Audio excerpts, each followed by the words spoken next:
Humanizing, swing and grooves.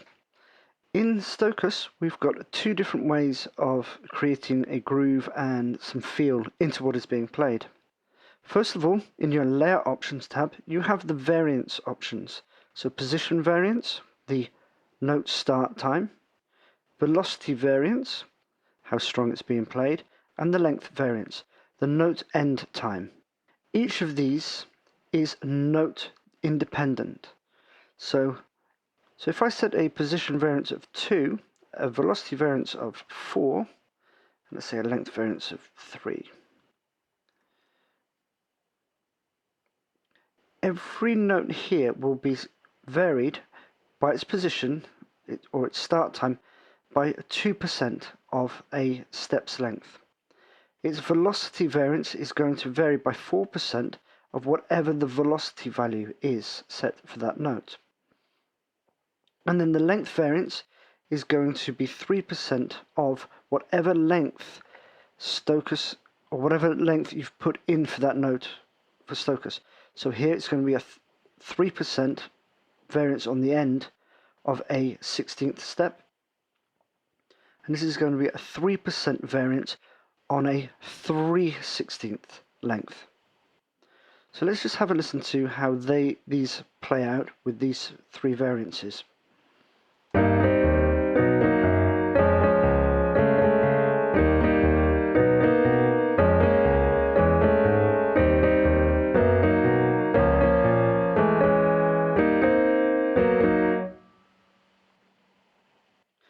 As you can hear there, it started to sound like it was being played by somebody at a piano.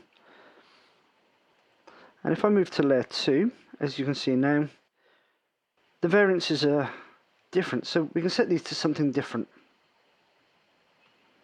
Now let's have a listen.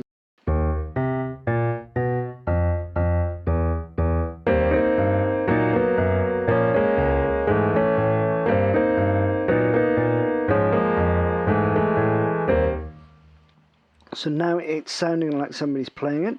Not very well, but they're now playing the piano. And if I move to the Groove and Swing tab, we can get a little bit more creative with the start time of all of these notes. Now we have a swing option, which is the same as all the old hardware drum machines and swing options that you see in other MIDI editors. It creates a percentage swing on the even steps.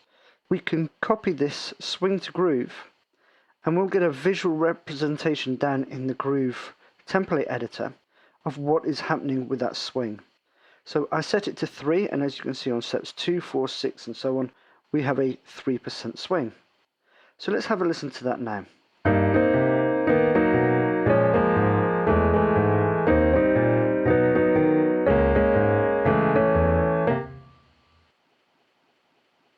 I should point out that the swing and the groove is for all of Stochas. These are not layer specific, as you just saw.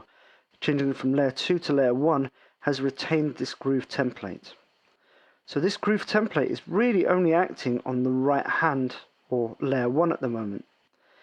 But I can manually edit and change this groove pattern to suit something that I want by simply clicking and dragging up and down or left and right. By simply clicking up and down, or I can double click and enter in the value that I want. So now let's have a listen to this groove that I've got going.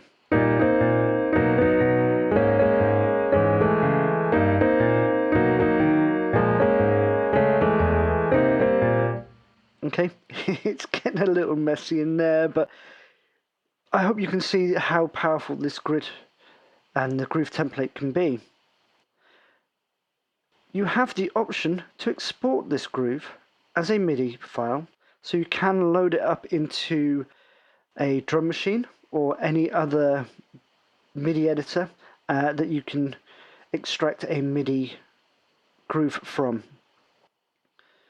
So just simply save it as MIDI groove 3. You can also import MIDI grooves and groove templates from MIDI files. And I've got one here from an MPC. So I've now got this groove of 5 and a -1. So let's have a listen to that.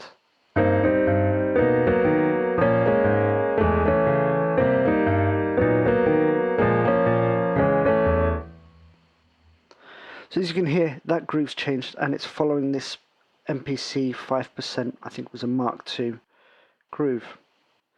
If you go to the Audio Vitamins website, we've created a load of these MIDI files from all the classic drum machines that we could get our hands on and get these MIDI groove templates out. They're free to download, so download them and throw them into Stochas and get some grooves going. Oh, that's humanizing and creating some swing and groove patterns in Stochas.